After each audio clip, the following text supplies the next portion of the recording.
नमस्कार दोस्तों, यह है एनसीईआरटी की N C E R T की कक्षा 10 की पाठ्य पुस्तक है। ठीक है ना। तो चलिए शुरू करते हैं। ऑथेंटिक बुक है, हर एक लाइन इम्पोर्टेंट है, तो ध्यान से पढ़ते हुए समझते हुए याद करते चलें। और जो इम्पोर्टेंट क्वेश्चन है या फिर फैक्ट है कि यहाँ से क्वेश्चन आ सकता है, तो उनको अपन अच्छी तरह से ढंग से देखेंगे, जिससे कि एग्जाम में क्वेश्चन गलत ना हो। तो चलिए शुरू करते हैं। भूमंडलीकृत विश्व का बनना। भूमंडलीकृत क्या है? विश्व का बनना। आधुनिक युग से पहले जब हम वैश्वीकरण की बात करते हैं तो आमतौर पर हम एक ऐसी आर्थिक व्यवस्था की बात करते हैं जो मोटे तौर पर पिछले लगभग 50 सालों में ही हमारे सामने आई है। 50 सालों में ही विश्व के बनने की प्रक्रिया व्यापार व्यापार का काम की तलाश में एक जगह से दूसरी जगह जाते लोगों का पूंजी पे बहुत सारी चीज़ों की वैश्विक आवाजाही का एक लंबा इतिहास रहा है। आज हम अपने जीवन में वैश्विक आपसी संपर्कों के बारे में सोचते हैं, तो हमें उन युगों के बारे में भी जानना चाहिए जिनसे गुजरते हुए हमारी ये दुनिया ऐसी बनी है। इतिहास के हर दौर में मानव समाज एक दूसरे से ज़्यादा नज़दीक आते गए हैं। प्राचीन काल से ही यात्री, व्यापारी, पुजारी, तीर्थयात्री ज्ञान, अवसरों और आध्यात्मिक शांति के लिए या उत्पीड़न या यातनापूर्ण जीवन से बचने के लिए दूर दूर की यात्राओं पर जाते रहे हैं।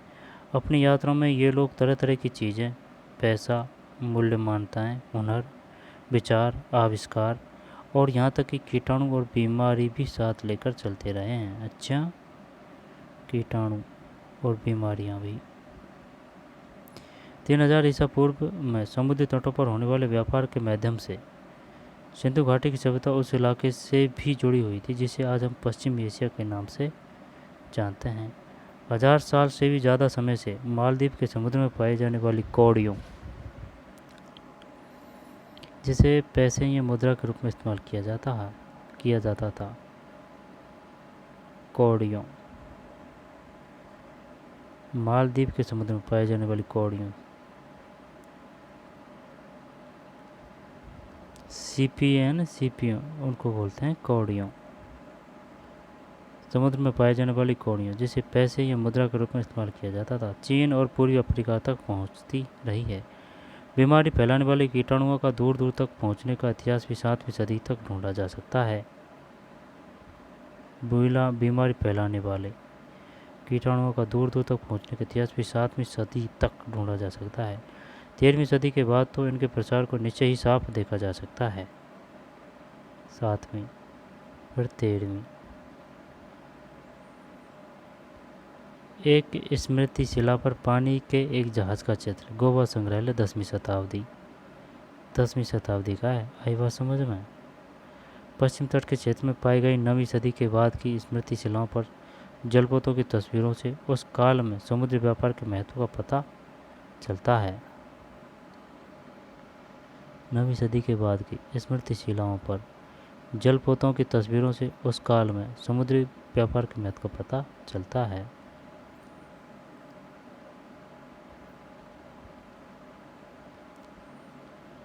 ये शायद बच्चा है गोद में, मूर्ति है 10वीं सदी की।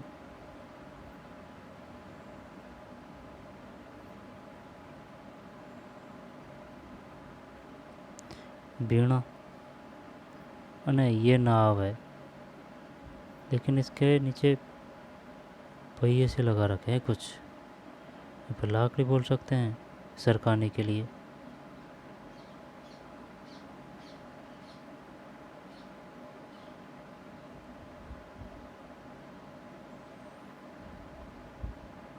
रेशम मार्ग, सिल्क रूट से जुड़ती दुनिया। आधुनिक काल से पहले के युग में दुनिया के दूर दूर स्थित भागों के बीच व्यापारिक और सांस्कृतिक संपर्कों का सबसे जीवंत उदाहरण सिल्क मार्गों के रूप में दिखाई देता है। सिल्क मार्ग नाम से पता चलता है कि इस मार्ग से पश्चिम को भेजे जाने वाले चीनी रेशम सिल्क का कितना महत्व था। इतिहासकारों ने बहुत सारे सिल्क मार्गों के बारे में बताया है। जमीन या समुद्र से होकर गुजरने वाले ये रास्ते न केवल एशिया के विशाल क्षेत्रों को एक दूसरे से जोड़ने का काम करते थे। दोबारा से रेशम मार्ग, सिल्क रूट से जुड़ती दुनिया। आधुनिक काल से पहले के युग में दुनिया के दूर दूर स्थित भागों के बीच व्यापारिक और सांस्कृतिक संपर्कों का सबसे जीवंत उदाहरण सिल्क मार्गों के रूप में दिखाई देता है। सिल्क मार्ग नाम से पता चलता है कि इस मार्ग से पश्चिम को भेजे जाने वाले चीनी रेशम सिल्क का कितना महत्व था। इतिहासकारों ने बहुत सारे सिल्क मार्गों के बारे में बताया है। जमीन या समुद्र से होकर गुजरने वाले वे रास्ते न केवल एशिया के विशाल क्षेत्रों को एक दूसरे से जोड़ने का काम करते थे, ठीक है ना, बल्कि एशिया और यूरोप और उत्तरी अफ्रीका से भी जोड़ते थे। ऐसे मार्ग ईसा पूर्व के समय में ही सामने आ चुके थे, ईसा पूर्व के समय में ही, और लगभग 15वीं शताब्दी तक अस्तित्व में थे। इसी रास्ते से चीनी पॉटरी जाती थी, चीनी पॉटरी, और इसी रास्ते से भारत व दक्षिण पूर्वी एशिया के कपड़े व मसाले दुनिया के दूसरे भागों में पहुंचते थे। वापसी में सोने चांदी जैसी कीमती धातुएं यूरोप से एशिया पहुंची थी। व्यापार और सांस्कृतिक आदान प्रदान दोनों प्रक्रियाएं साथ साथ चलती थी। शुरुआती काल के ईसाई मशीनरी निश्चय ही इस मार्ग से एशिया में आते होंगे। शुरुआती काल के ईसाई मिशनरी निश्चय ही इसी मार्ग से एशिया में आते होंगे। कुछ सदी बाद मुस्लिम धर्मोपदेशक भी इसी रास्ते से दुनिया में फैले। कुछ सदी बाद मुस्लिम धर्मोपदेशक भी इसी रास्ते से दुनिया में फैले। इससे भी बहुत पहले पूर्वी भारत में उपजा बौद्ध धर्म सिल्क मार्ग की विविध शाखाओं से ही कई दिशाओं में फैल चुका था। पूर्वी भारत में उपजा बौद्ध धर्म दिशा में फैल चुका था। चीन की एक गुफा पेंटिंग में दर्शाया गया सिल्क मार्ग।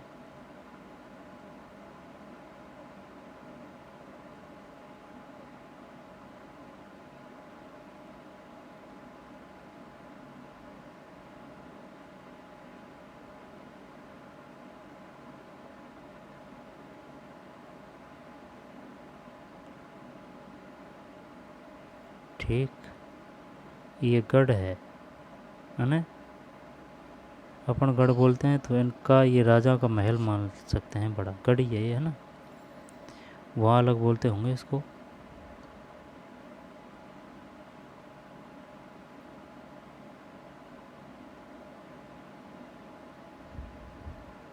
आठवीं सदी गुफा 217 मोगाओ ग्राटोज गंसू चीन। 8वीं सदी गुफा 217 मोगाओ ग्राटोज गंसू चीन।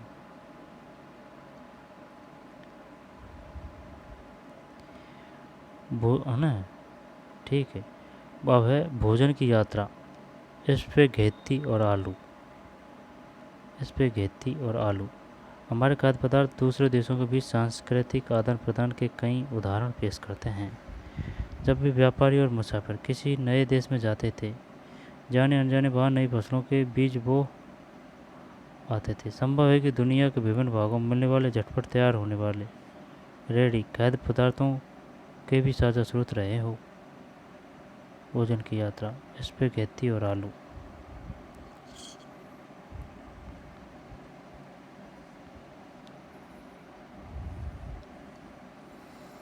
हमारे खाद्य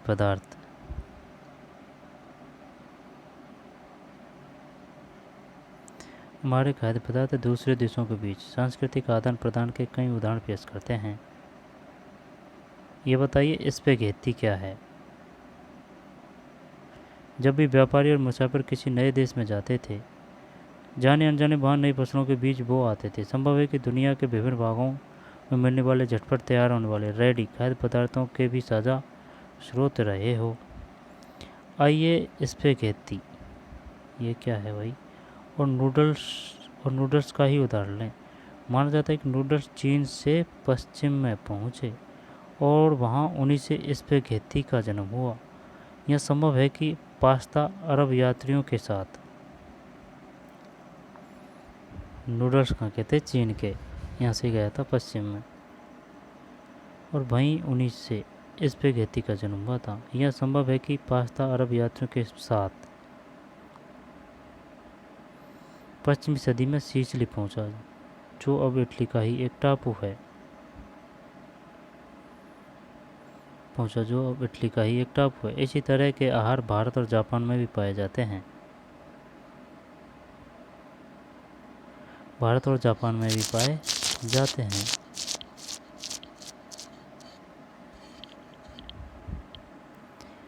इसलिए हो सकता है कि हम कभी यह न जान सकें कि उनका जन्म कैसे हुआ होगा। फिर भी इन अनुमानों के आधार पर इतना ज़रूर कहा जा सकता है कि आधुनिक काल से पहले भी दूर देशों के बीच सांस्कृतिक लेन देन चल रहा होगा।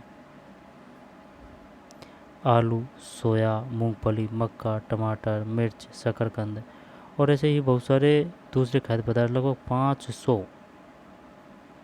500 साल पहले हमारे पूर्वज के साथ नहीं थे। ये खाद्य पदार्थ यूरोप एशिया में जब पहुँचे, जब क्रिस्टोफर कोलंबस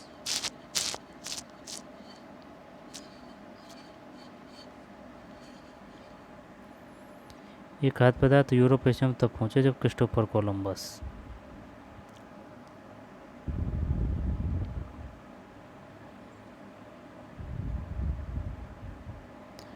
500 साल पहले हमारे पूर्वजों के पास नहीं थे। ये खाद्य पदार्थ यूरोप और एशिया में तब पहुँचे जब क्रिस्टोफर कोलंबस ये खाद्य पदार्थ यूरोप और एशिया में तब पहुँचे जब क्रिस्टोफर कोलंबस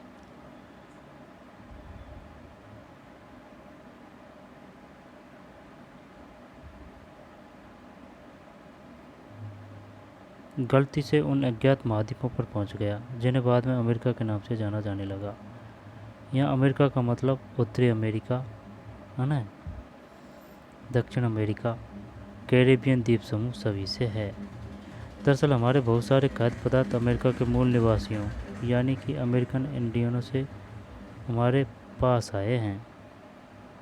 हमारे बहुत सारे खाद्य पदार्थ अमेरिका के मूल निवासियों यानी अमेरिकन इंडियनों से हमारे पास आए हैं। कई बार नई फसलों के आने से जीवन में ज़मीन आसमान का फ़र्क आ जाता था। असाधारण से आलू का इस्तेमाल शुरू करने पर यूरोप के गरीबों की ज़िंदगी आमूल रूप से बदल गई थी। साधारण से आलू, उनका भोजन बेहतर हो गया था और उनकी औसत उम्र बढ़ने लगी। आयरलैंड के गरीब काश्तकार तो आलू पर इस हद तक निर्भर हो चुके थे कि जब 1840 के दशक के मध्य किसी बीमारी के कारण आलू की फसल खराब हो गई तो लाखों लोग भूखमरी के कारण मौत के मुंह में चले गए। 1840 के दशक के मध्य में किसी बीमारी के कारण लाखों लोग भूखमरी के कारण मौत के मुंह में चले गए।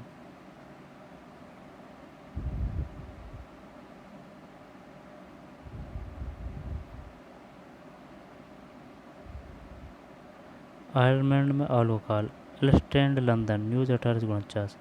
फसल कट जाने के बाद बचे कुचे आलूओं की उम्मीद में खेत की मिट्टी खोदते बच्चे। 1845 से 1849 के बीच पड़े भयानक आयरिश आलू अकाल के दौरान आयरलैंड के लगभग 10 लाख लोग भूखमरी के कारण मारे गए थे और इससे दोगुने लोग काम की तलाश में घर बार छोड़कर दूसरे इलाकों में चले गए।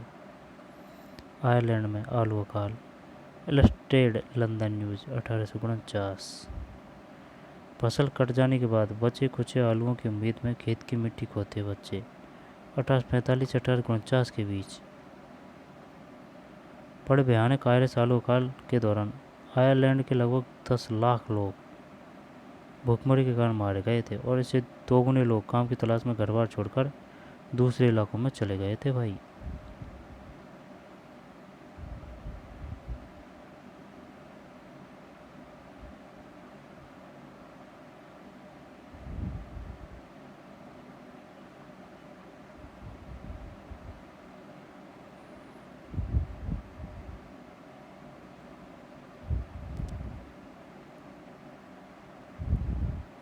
वेनिस एवं पूर्वी विश्व में आए व्यापारी चीज़ों की अदला बदली करते हुए। मार्को पोलो, बुक ऑफ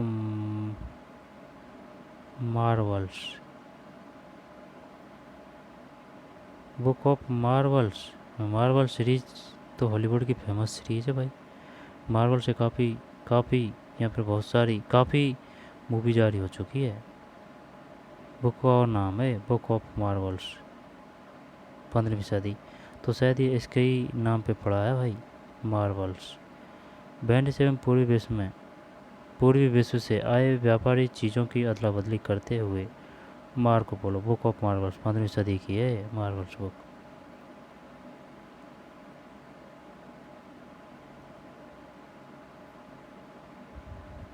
अदला बदली करते हुए 15वीं सदी।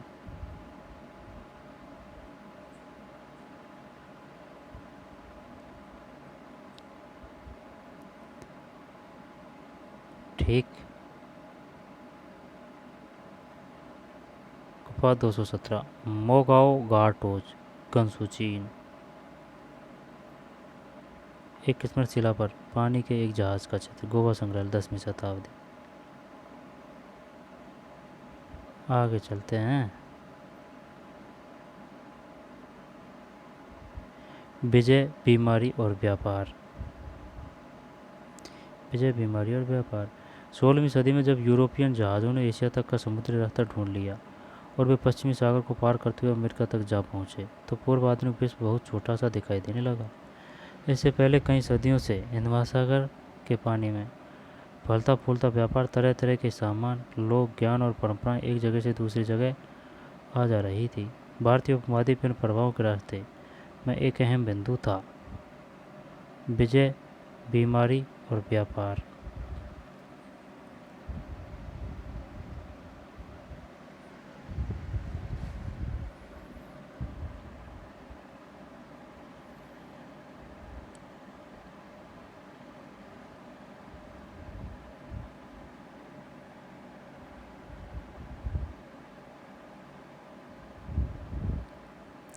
विजय, बीमारी और व्यापार।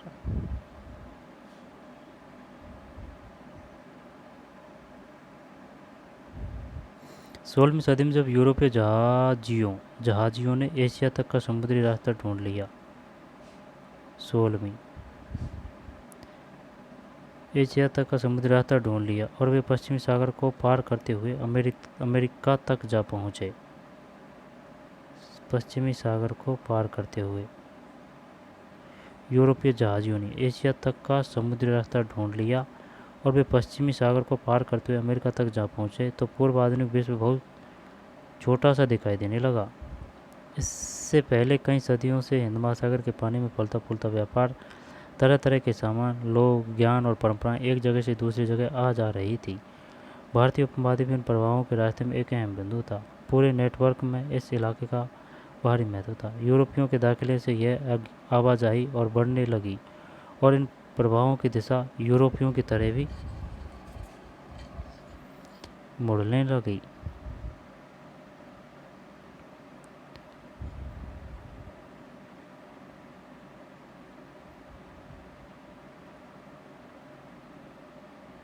यूरोपियों के दाखिले से यह आवाजाही और बढ़ने लगी और इन प्रभावों की दिशा यूरोप की तरफ भी मुड़ने लगी।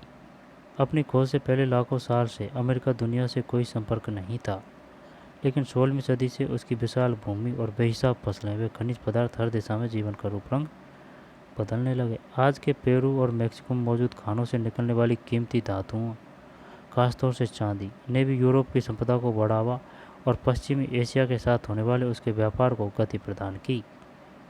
पेरू और मैक्सिको में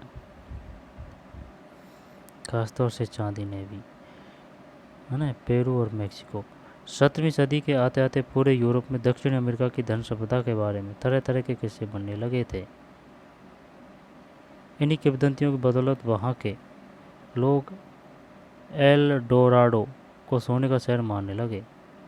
इन्हीं किंवदंतियों की बदौलत वहाँ के लोग एल डोराडो को सोने का शहर मानने लगे और इसकी खोज में बहुत सारे खोजी अभियान शुरू किए गए। एल डोराडो को सोने का शहर मानने लगे। डोराडो,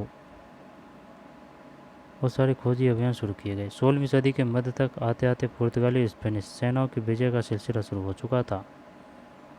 पुर्तगाली और स्पेनिश, उन्होंने अमेरिका को उपनिवेश बनाना शुरू कर दिया। यूरोपीय सेनाएं केवल अपनी सैनिक ताकत के दम पर नहीं जीतती थी। स्पेनिश विजेताओं के सबसे शक्तिशाली हथियारों में परंपरागत किस्म का सैनिक हथियार तो कोई था ही नहीं। यह हथियार तो चेचक जैसे कीटाणु थे जो स्पेनिश सैनिकों और अफसरों के साथ वहां जा पहुंचे थे। यह हथियार तो चेचक जैसे कीटाणु थे जो स्पेनिश सैनिकों और अफसरों के साथ वहां जा पहुंचे। लाखों साल से दुनिया में अलग थलग रहने के कारण अमेरिका के लोगों के शरीर में यूरोप से आने वाली इन बीमारियों से बचने की रोग प्रतिरोधक क्षमता नहीं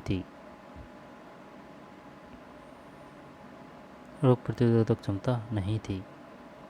फलस्वरूप इस नए स्थान पर चेचक बहुत मारक साबित हुई। एक बार संक्रमण शुरू होने के बाद तो यह बीमारी पूरे महाद्वीप में फैल गई। जहाँ यूरोपीय लोग नहीं पहुँचे वहाँ के लोग भी इसकी चपेट में आने लगे। इसने पूरे के पूरे समुदाय को खत्म कर डाला। इस तरह घुसपैठियों की जीत का रास्ता आसान होता चला गया। 1 मिनट। 16वीं सदी के मध्य तक आते आते पुर्तगाली और स्पेनिश सेनाओं की विजय का सिलसिला शुरू हो चुका था। उन्होंने अमेरिका को उपनिवेश बनाना शुरू कर दिया था। यूरोपीय सेनाएं केवल अपनी सैनिक ताकत के दम पर नहीं जीती थी। स्पेनिश विजेताओं के सबसे शक्तिशाली हथियारों में परंपरागत किस्म का सैन्य हथियार तो कोई था ही नहीं। यह हथियार तो चेचक जैसे कीटाणु थे जो स्पेनिश सैनिकों और अफसरों के साथ वहां जा पहुंचे थे। लाखों साल से दुनिया से अलग थलग रहने के कारण अमेरिका के लोगों के शरीर में यूरोप से आने वाली इन बीमारियों से बचने की रोग प्रतिरोधी क्षमता नहीं थी। फलस्वरूप इस नए स्थान पर चेचक बहुत मारक साबित हुई। एक बार संक्रमण शुरू होने के बाद तो यह बीमारी पूरे महाद्वीप में फैल गई। जहाँ यूरोपीय लोग नहीं पहुँचे वहाँ के लोग भी इसकी चपेट में आने लगे। इसने पूरे के पूरे समुदाय को खत्म कर डाला। इस तरह घुसपैठियों की जीत का रास्ता आसान होता चला गया। बंदूकों तो खरीद कर या छीन कर हमलावरों के खिलाफ ही इस्तेमाल किया जा सकता था। बंदूकों को तो पर चेचक जैसी बीमारियों के मामले में तो ऐसा नहीं किया जा सकता था, क्योंकि हमलावरों के पास उससे बचाव का तरीका भी था। उनके शरीर में रोग प्रतिरोधी क्षमता भी विकसित हो चुकी थी। 19वीं सदी तक यूरोप में गरीबी और भूख का ही साम्राज्य था।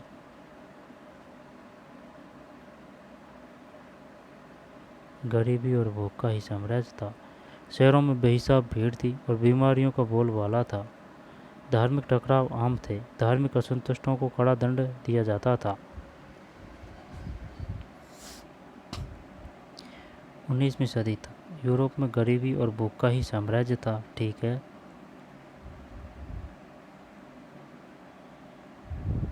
शहरों में बेहिसाब भीड़ थी। बीमारियों का बोलबाला था। धार्मिक टकराव आम थे। धार्मिक असंतुष्टों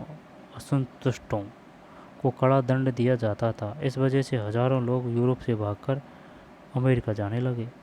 18वीं सदी तक अमेरिका में अफ्रीका से पकड़कर लाए गए गुलामों को काम में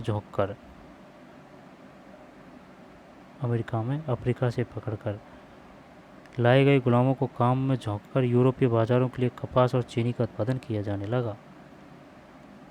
अमेरिका में, ठीक है ना, कहाँ से पकड़ के ला रहे हैं? अफ्रीका से। किसके लिए? यूरोपीय बाजारों के लिए।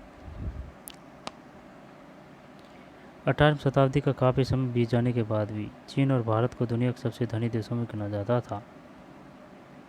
18वीं शताब्दी का काफ़ी समय बीत जाने के बाद भी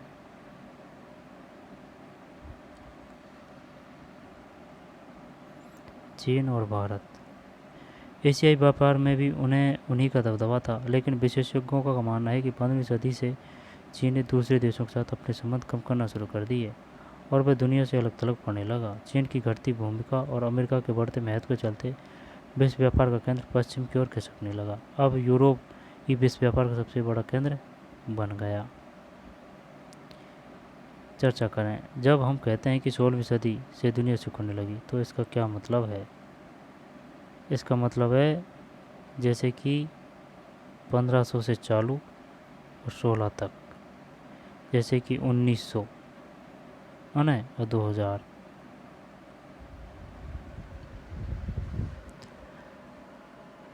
इक्कीसवीं शताब्दी बोलेंगे तो 21वीं शताब्दी का मतलब है 2001 से, यानी कि एक पीछे है। 16वीं आ रहा है तो 16वीं का मतलब है 1501, 1502, 15 से 1 से लेकर 1599, वो 16वीं सदी है। असंतुष्ट, जो स्थापित विश्वासों और तरीकों को नहीं मानता।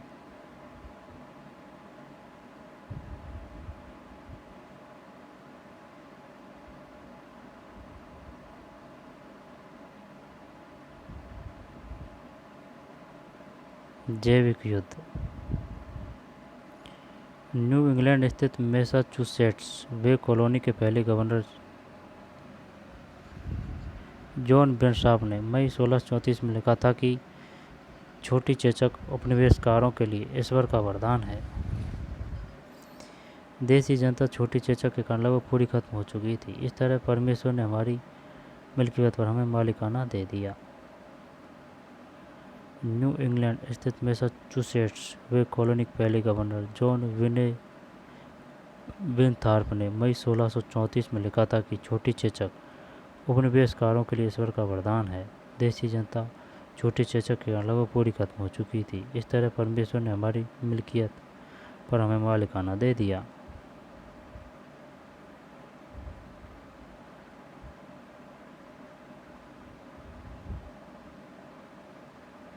विजय, बीमारी और व्यापार। स्पेघेत्ती और आलू। विजय, बीमारी और व्यापार। जैविक युद्ध। नए शब्द चर्चा करें। गुलामों की खरीद फरोख्त। New Orleans illustrate London news 1851।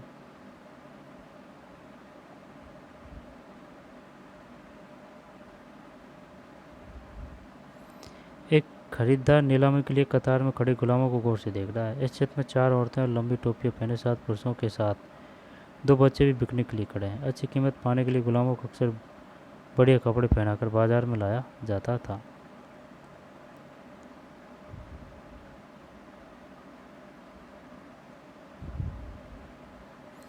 19वीं शताब्दी आ गया ना ये, 1815 से 1914। 19वीं शताब्दी।